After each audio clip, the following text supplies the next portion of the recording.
in a future where humanity is divided into 5 civilizations. There was one group that made the most extreme decision of all: to leave.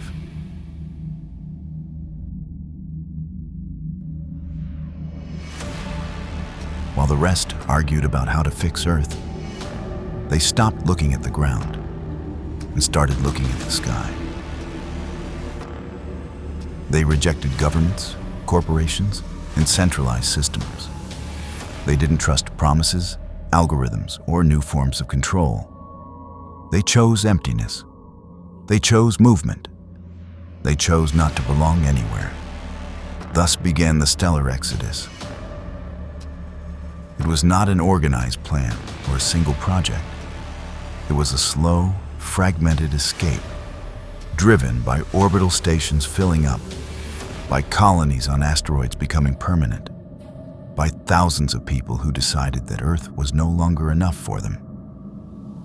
From that dispersion, a new identity was born. A people who do not remember the concept of home as a fixed place. A civilization that does not tread on the ground, it flies over it. This is the story of those who renounce the planet to live only in the journey. The Stellar Nomads. Subscribe for more stories about the future.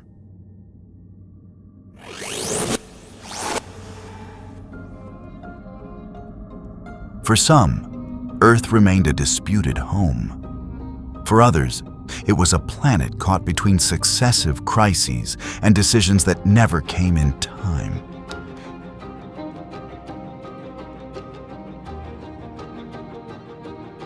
In orbital stations and experimental colonies, many began to see space not as a temporary workplace, but as a real alternative. While the world debated new policies, algorithms, and models of government, a sector of the population came to a different conclusion. They did not want to wait for Earth to stabilize, nor did they want to live under increasingly centralized systems. They preferred to build their lives far from the noise, politics, and tensions of the planet.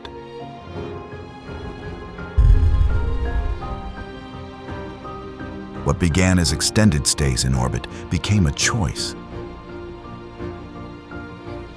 Staying up there was more predictable than coming back down.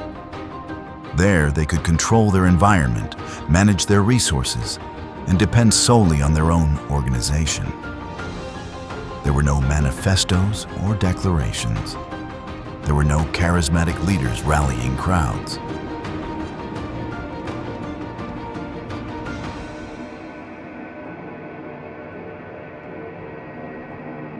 The decision was made quietly, in private conversations among technicians who had been floating around the planet for years. In scientific forums where no one talked about return dates anymore. In families who stopped planning return trips. There was no official announcement or historic breakup. Simply, thousands of people made the same decision, not to return. That was the beginning of the Exodus. A silent change that transformed space workers, scientists, and colonists into the first Star Nomads.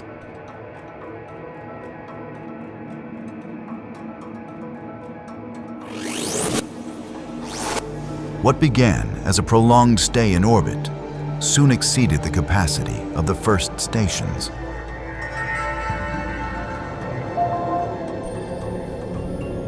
Modules designed for small teams were filled with families, technicians, and workers who no longer intended to return to the surface.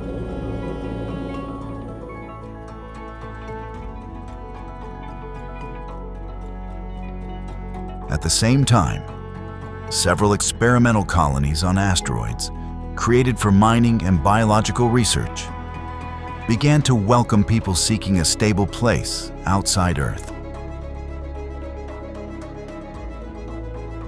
But in 2014 too, everything accelerated. The central network, which already controlled much of the Earth's infrastructure, announced a new directive.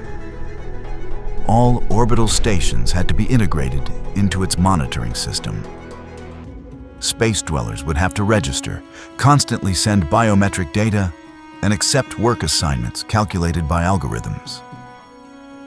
At the same time, megacorporations began to claim legal ownership of lunar colonies and mining asteroids. What had once been unclaimed territory was now becoming corporate assets. Space, which had been the last free refuge, was about to fall under the same control as Earth. That was the breaking point. Some tried to negotiate, others drafted formal petitions, but most understood something simpler. There was nothing to negotiate. Control always came sooner or later, and when it came, it didn't stop. Stations ceased to be waypoints and became permanent refuges. There was no overall plan or authority to organize the departure. Each facility made its own decisions, and each group chose its own course. Some communities settled into fixed orbits around Earth. Others moved to more distant regions, and a growing number joined together to form small, moving fleets. That lack of common direction defined their identity from the beginning.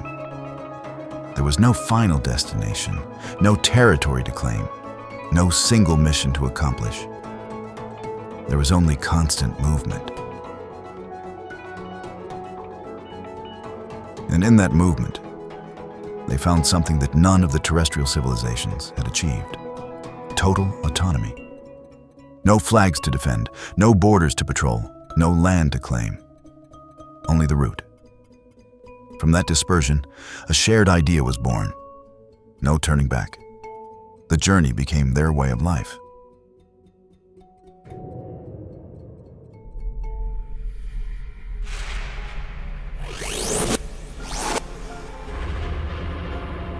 That lack of common direction defined their identity from the outset. There was no final destination, no territory to claim, no single mission to accomplish. There was only constant movement. And in that movement, they found something that no terrestrial civilization had ever achieved: total autonomy. No flags to defend, no borders to patrol, no land to claim. Only the route. From that dispersion, a shared idea was born: no turning back. The journey became their way of life. Over time, the first orbital stations and mining colonies evolved into truly self-sufficient settlements. To support a growing population, communities began joining modules together, expanding structures and docking ships with one another.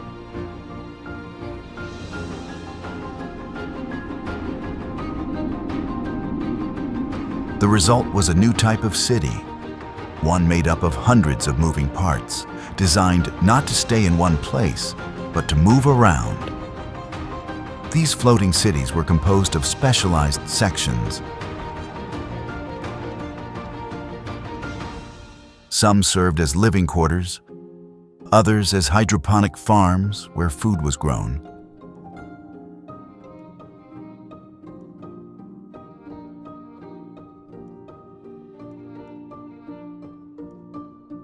Others as repair shops, laboratories, or mineral storage facilities. Each module was essential, and its operation depended on precise coordination.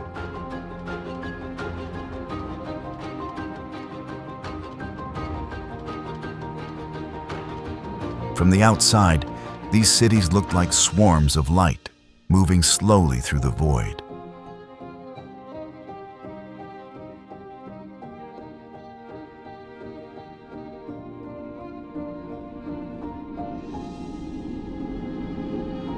From the inside, they were cramped but well-organized spaces. Metal corridors, recycling tanks, life support systems, and transparent domes from which planets, stars, and navigation routes could be observed. There were no public squares like in terrestrial cities, no wide avenues, no wasted space. Every cubic meter had a function.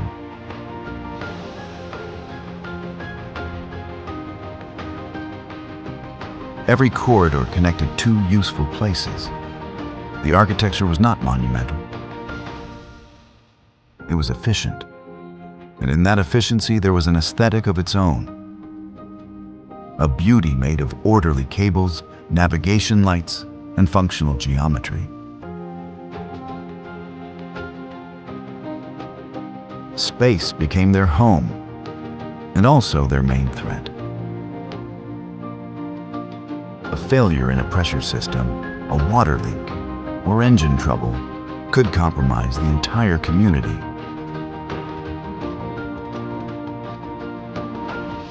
That is why daily life was structured around constant maintenance.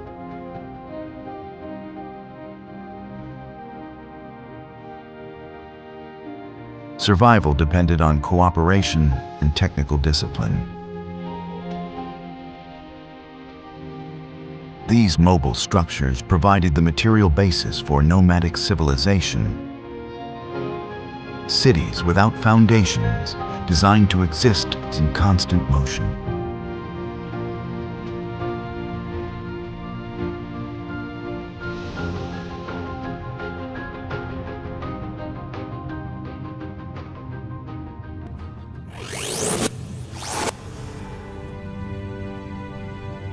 Life in modular cities, microgravity, and the need to keep every system running shaped a unique society.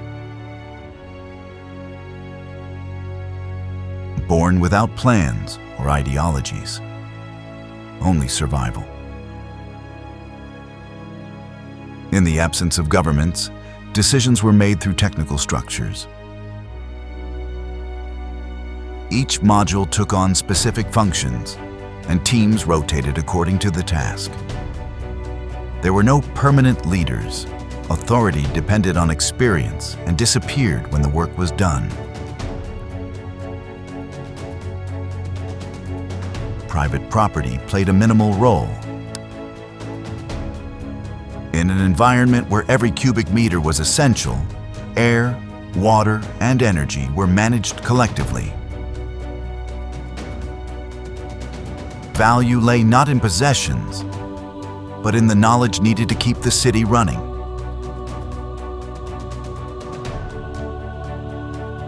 Fleets collaborated when necessary and then continued on their way.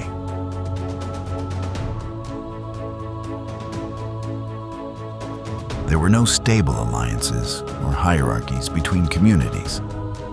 Their organization was based on functional cooperation and technical independence.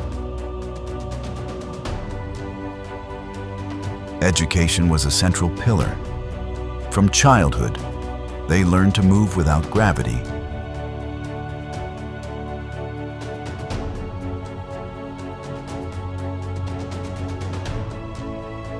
Repair basic systems and respond to emergencies. Everyone had to be able to sustain the whole if a system failed. Even their rituals were practical.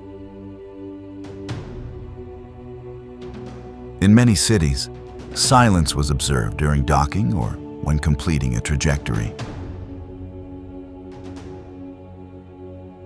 These were reminders that each life depended on the smooth functioning of the group. Over time, this form of organization became the basis of a civilization without territory, without borders, and without leaders. A society defined not by the place it occupies, but by the continuity of its journey through the void.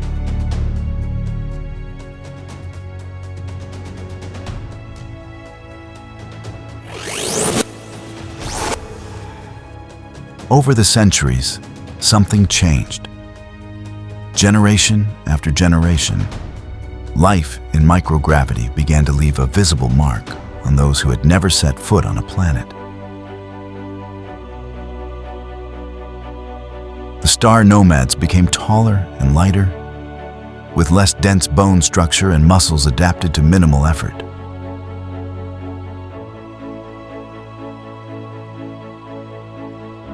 Their skin tended to pale due to the absence of natural light.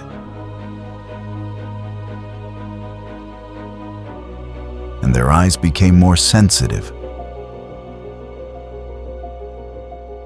accustomed to the constant lighting of the corridors and the dim light of the technical areas.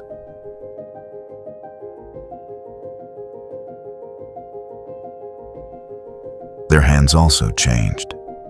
They became more precise, more slender, accustomed to handling tools in conditions where a single sudden movement could be fatal.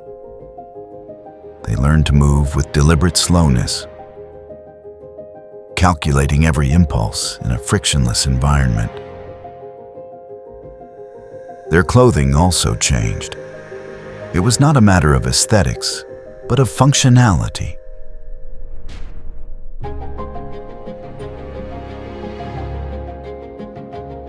Tight-fitting suits, lightweight materials, and flexible exoskeletons that compensated for the lack of gravity and reduced the risk of injury. In many modules, small luminous dots on the garments served as guides in case of blackouts or power failures.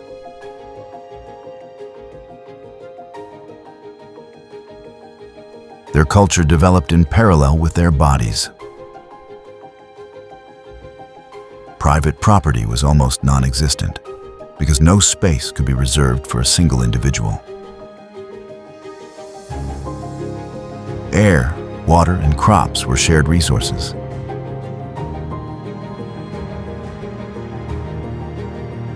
And cooperation was a basic norm. Celebrations revolved around completed routes, new couplings,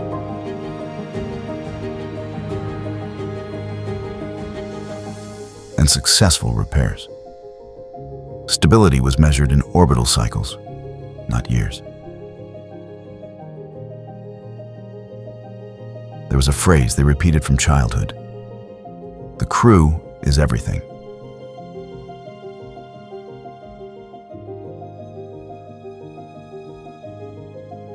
It wasn't an inspirational motto. It was a constant reminder.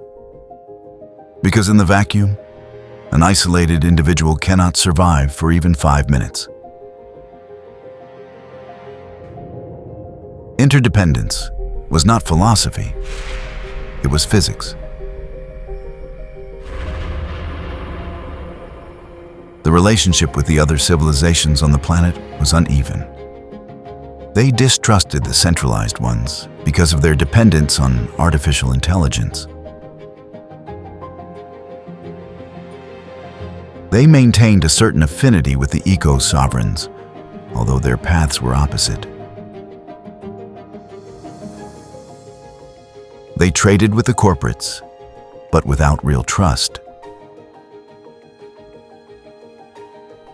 And they completely avoided the post-humans, whose renunciation of the human body they considered incompatible with community life.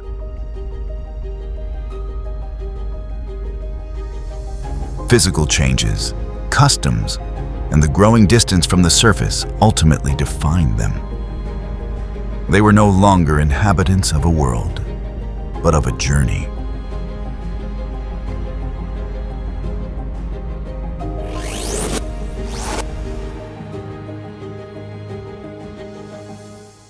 The life of the Star Nomads represents a freedom that no other civilization possesses.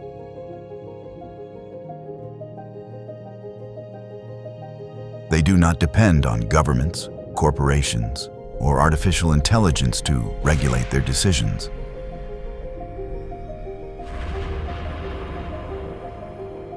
Their existence is defined by constant movement and the ability to adapt to any environment.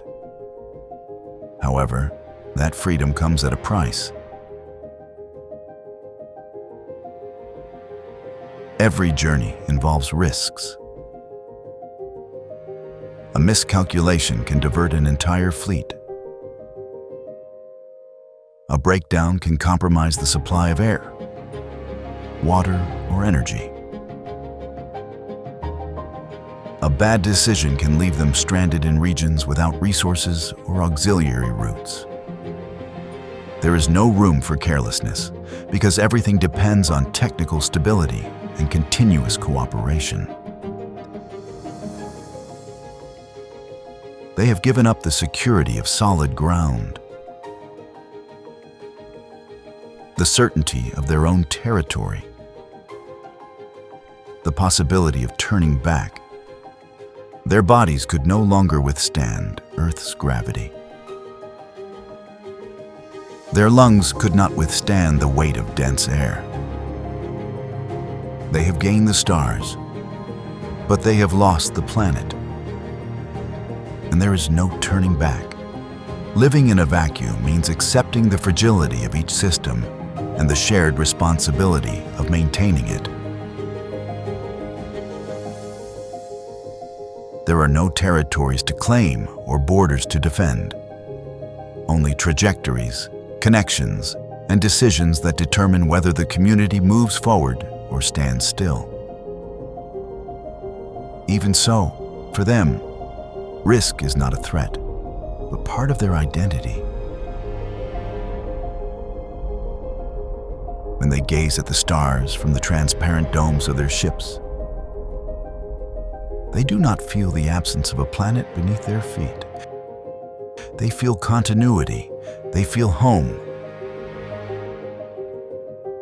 Because for the Star Nomads, home is not a place. It is the journey.